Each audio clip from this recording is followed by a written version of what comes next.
Hello everyone and welcome back to another video on my channel PokePidge. Today we are going to be discussing whether Ash Ketchum should have actually won the Alola League and whether it's a big deal or not. Because I'll be honest, I really don't think it's a big deal. Despite what the world media is portraying of this, I don't actually see it as that big a thing.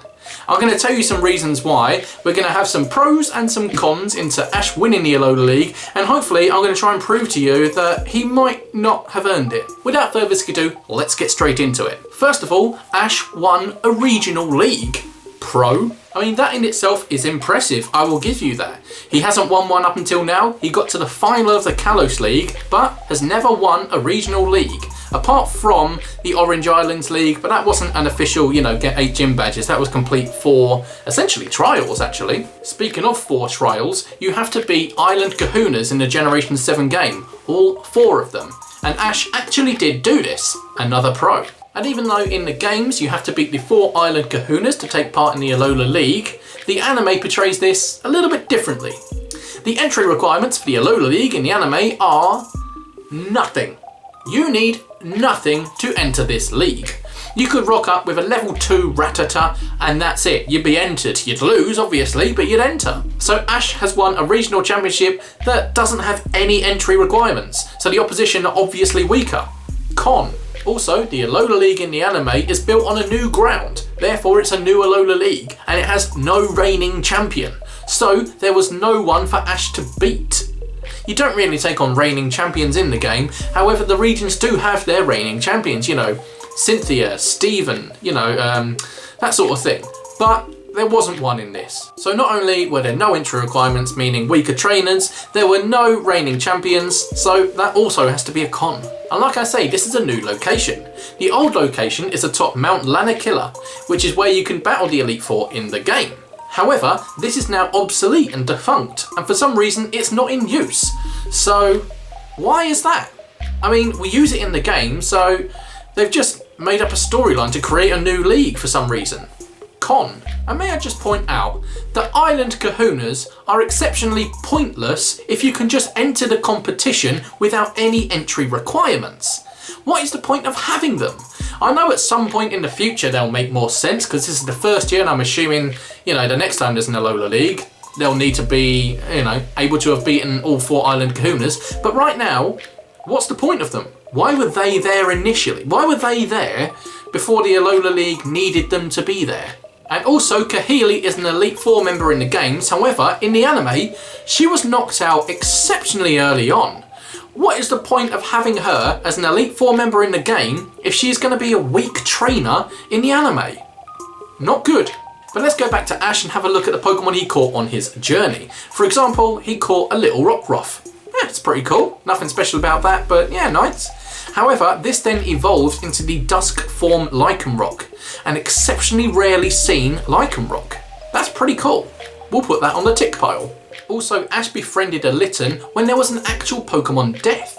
This Litten was very, very close to a Stoutland, and that Stoutland was very, very sick. And in the 1000th episode special, they actually killed a Pokemon in a very subtle and meaningful way. The bit where Litten is screaming, howling into the sky as it finds out that Stoutland is no longer here is very heartbreaking. However, Ash takes this Litten in and just nurtures it. So that's pretty good. I'd say that's worthy enough to win the Alola League. Speaking of helping Pokemon out, he actually found a Cosmog, which was nicknamed Nebby. Sort of similar to the games, to be honest. Ash helped nurture this Cosmog all the way through its existence, all the way until it evolved into its final form of Solgaleo. This Solgaleo then took people into Ultra Space through an Ultra Wormhole, so that was pretty cool. I'll say that him helping out a Legendary into a completely different dimension is probably worthy of winning a league. Even though he didn't officially catch the Cosmog, Cosmo-M, or Solgaleo, Ash did actually catch a Legendary for the first time ever.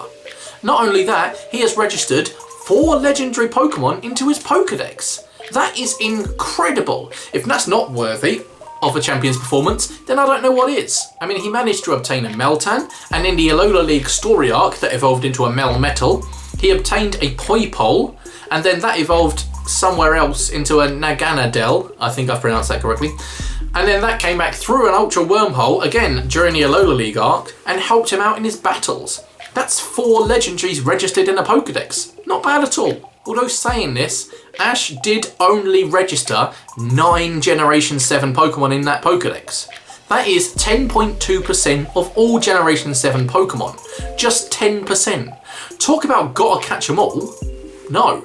I guess his interactions with legendary Pokemon and, you know, going into the Ultra Wormhole and Ultra Space gave him the opportunity to join the Ultra Guardians. These are essentially all the people he goes to school with, and they form an Ultra Guardian sort of unit, and whenever an Ultra Beast is seen in the Alola region, they go and just defeat it and capture it in a Beast Ball, and then send that off to the Ether Foundation. I suppose being part of an organisation like that is kind of a big deal, so we'll give that one a plus as well, why not? Speaking of the term school friends though, would suggest that Ash went to school finally, which is pretty cool. Definitely a plus. The only thing that's really annoying though is that he didn't actually sort of go on a journey throughout the region.